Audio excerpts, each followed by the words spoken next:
India का slog हमारे साथ क्या है, हम उसकी तारीफ क्यों करें। अच्छा दुश्मन की तारीफ कौन करता है? ठीक है। वो दुश्मन अक्लमंद हो, मकार ना हो, उसकी तारीफ करो। ठीक है। ये मकार है। नफरत हमसे पता है किस चीज की है? किस कि ये चीज हिंदू, हम्म ये हिंदू है। क्योंकि पाकिस्तान बनने का जो सबसे पहला मूवमेंट था वो किसी इस्लामाबाद या लाहौर से शुरू नहीं हुआ था, कराची से शुरू नहीं हुआ था। वो सबसे पहला मूवमेंट ढाका से शुरू हुआ था। जिस मुस्लिम लीग ने पाकिस्तान बनाया वो ढाका में थी। तो गरीब का बच्चा अगर अच्छे कपड़े पहनने वो चौधरी पहनने नहीं देता। बात यही है, हमारे जो हुक्मरान है वो एक गरीब कंट्री के हुक्मरान है। गधे से मुझे याद आया, पाकिस्तान ने इस साल सबसे बड़ी ट्रेड की है चाइना के साथ।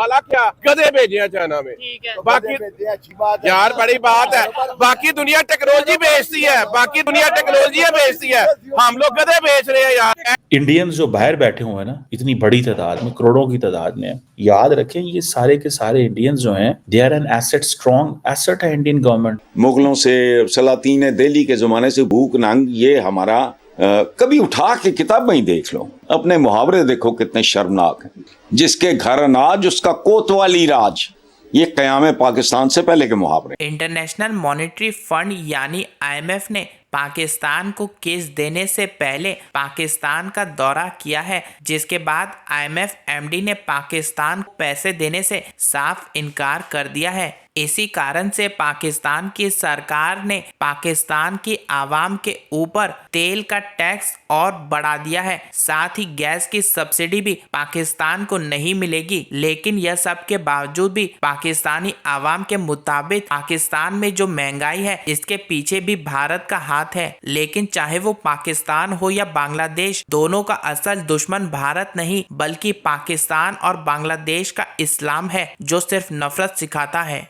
एक तरफ जहां भारत ने पाकिस्तान को फ्री में मेडिकल सर्विस और दवाइयां दी, तो वहीं दूसरी तरफ बांग्लादेश की सरकार को गारमेंट बिजनेस में मदद किया। लेकिन उसके बावजूद भी वो भारत और हिंदू से नफरत करते हैं।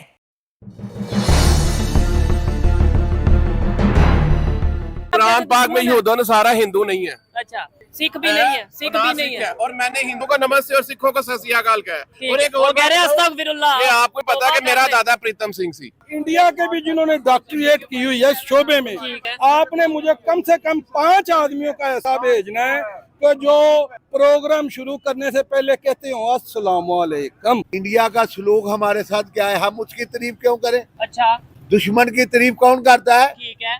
वो दुश्मन अक्लमंद हो, मकार ना हो, उसकी तारीफ करो। ये मकार है। ये क्या जुल्म कर रहा है तुम्हारे साथ कश्मीर में। अभी ये जो अंकल गेम खेल रहे हैं, ये गेम कहाँ की है? आप ये बताएं, ये गेम कहाँ की है? ये इंडिया की गेम है। इंडिया की। ये क्यों खेल रहे हैं आप? यार बुरा भला कहते हैं, गेम इंडिया की गेम खेल रहे हैं, गाने इंडिया के सुनते हैं, फिल्में इंडिया की देखते हैं। आप भाई इंडिया की तारीफ करते हो, ठीक है, ठीक है। अच्छा भाई हम पाकिस्तानी हैं, हम मुसलमान हैं, हम उनके क्यों तारीफ करें? ठीक है। क्यों? वो हमारे शुरू से दुश्मन है। अच्छा भाई बात सुने, अच्छा। हमें वो देखे दिन ब दिन ठीक है। कमजोर कर रहे हैं। कौन कैसे कमजोर कर रहे हैं और कौन का? इंडिया कर रहा है कमजोर? हम अपनी हरकतों से कमजोर हो रहे हैं। पाकिस्तानी अगर इतना ही सीधा किसी भी बात पे चल पड़ते हैं, तो अगर ये भाई आपको कह रहे हैं कि इंडिया आगे जा रहा है, तो आप ये नहीं मान लेते, या पाकिस्तान ये क्यों नहीं मान मैं लेते? उनकी फेवर क्यों करूं भाई? तो फिर ये तो यानी बीपी देखते वक्त या ब्लू प्रिंट देखते वक्त बात मान लेंगे? कौन साइट्स अवेलेबल है पूरी दुनिया में? सबसे ज्यादा हम देखते हैं। हम क्यों देखते हैं? इसलिए मैं पाकिस्तान के खिलाफ नहीं हूँ, मैं पाकिस्तान को ऊपर हुआ देखना चाहता हूँ, मैं पाकिस्तान को तरक्की करता हुआ देखना चाहता हूँ। तो पुराने असूल हैं हमारे, तो ठीक है, महंगाई और कर दो, क्या फर्क पड़ता है? क्या कर लेंगे लोग? जी, अगर कभी कुछ करने पे उतर आए तो फिर सब कुछ ठीक हो जाएगा। जी हसन मजीद भी सुन लें, महंगाई हुकूमत सिंगल ने, डिजिट, वो लोग रोते फिर रहे हैं। हसन साहब मजीद भी सुन लें, हुकूमत ने सर्दियों से पहले गैस महंगी करने की तारीख कर ली है। इसके अलावा पेट्रोल, डीजल और LPG की कीमत में भी इजाफा हुआ है। इस पे आप क्या तबसरा चाहते हो? ये रोज का मालूम है लोगों का, नहीं मैं क्या करूं इस पे? चंद दिन पहले मैंने अपने वो आशा बख्श वाले प्रोग्राम कैटेगोरिकली कि नो, 33 साल हो गए, किताबों का ढेर लगा हुआ है, कॉलमों के मजमुओं का। मैं डे 1 से ये सीख रहा हूं कि पाकिस्तान में जौहरी बुनियादी तब्दीलियों के बगैर इस मुल्क को सुख नसीब नहीं होगा।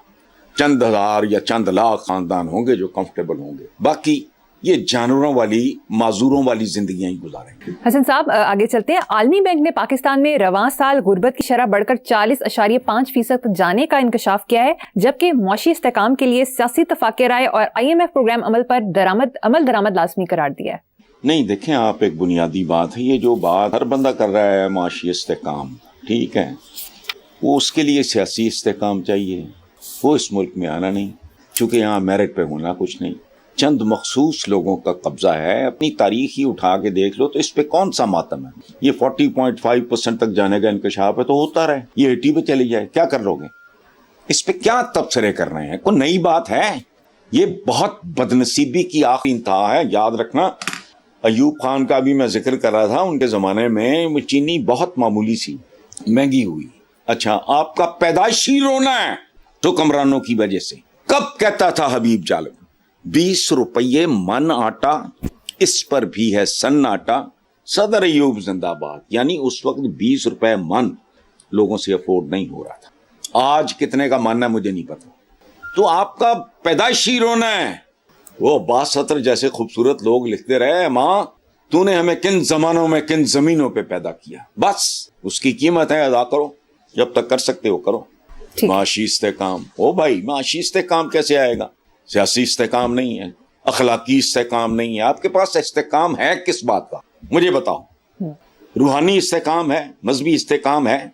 मैं हमेशा एक बात करता हूं और अकेला बैठ के करता हूं इस बात पे कि अगर कोई बंदा कैलकुलेट करे कि पाकिस्तान में टोटल मस्जिदें इतनी है, कैपेसिटी इतनी है, भरी हुई होती हैं, उनमें से 10% आदमी अगर इस्लाम को ज़वाहिर के अलावा प्रैक्टिस भी करना शुरू कर दे, लेकिन नहीं, बेरहम हैं, संग दिल हैं, सारा कुछ करते हैं।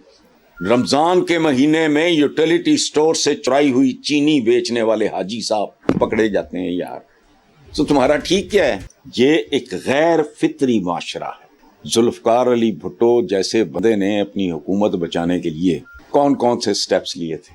ज़िया-उल-हक सरकारी दफ्तर में नमाजें पढ़ाया करता था।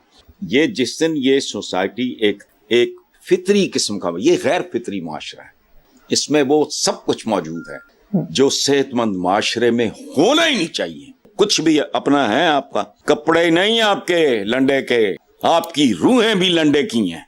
आपको अभी थोड़े दिन बाद सुनाई देगा कि बांग्लादेश जो है उसको पैसे की जरूरत पड़ गई है, सारी इकोनॉमी ठप पड़ गई है, IMF के पास कटोरा लेके पहुंच गया है, ठीक है, पहली या दूसरी बार पहुंचा है। लेकिन आपको नहीं लगता ऐसे हम लगातार सुनते हैं कि IMF के पास एक और कंट्री है जो 25-26 बार कटोरा लेके पहुंचा हुआ है? वो रिकॉर्ड तो हमारा है, वो कोई नहीं तोड़ सकता। शर्म आनी बंद हो चुकी है उसे भी। हाँ ठीक है, बांग्लादेश आपको नहीं लगता फिर उसी ट्रैक पे है? कुछ सेम बातें लग रही होंगी, सेम लग रहा है। अच्छा, इन दोनों के अंदर एक चीज कॉमन और है, क्या? इंडिया से नफरत। सैंडविच हो गया ना बीच में। ना इंडिया सैंडविच क्या हो गया? एक को इस काख में दबा रखा है, दूसरे को इस काख में दबा रखा है, बताओ भाई क्या करेगा तू? नफरत हमसे पता है किस चीज की है? ये हिंदू, ये हिंदू है। तो पाकिस्तान नफरत नहीं थी 1971-72 में जब हिंदुओं को मदद के लिए बुला रहे थे? नहीं, देखो तब नफरत पाकिस्तानियों से थी। हम पाकिस्तान और बांग्लादेश में जो कॉमन एलिमेंट आज दिन देखने को मिल रहा है वो है हिंदू से नफरत। अच्छा, तभी आप देखेंगे पाकिस्तान में भी जब मर्जी देखेंगे तो हिंदूज के अगेंस्ट जब मर्जी वायलेंस हो जाता है और गवर्नमेंट भी नहीं रोकती। मियां मिठू आपके यहाँ बहुत मशहूर है इस मामले में, वो तो लड़कियां भी उठा ले जाता है और कोई कुछ नहीं कर पाता। और दुनिया सारी चुप है। अच्छा, मजे की बात, दुनिया चुप है, अमेरिका चुप है, यूरोप चुप है, क्योंकि अमेरिका और यूरोप चाहते हैं ऐसा हो। बांग्लादेश के अंदर भी यही हो रहा है, हिंदू मर रहा है, सारे चुप है।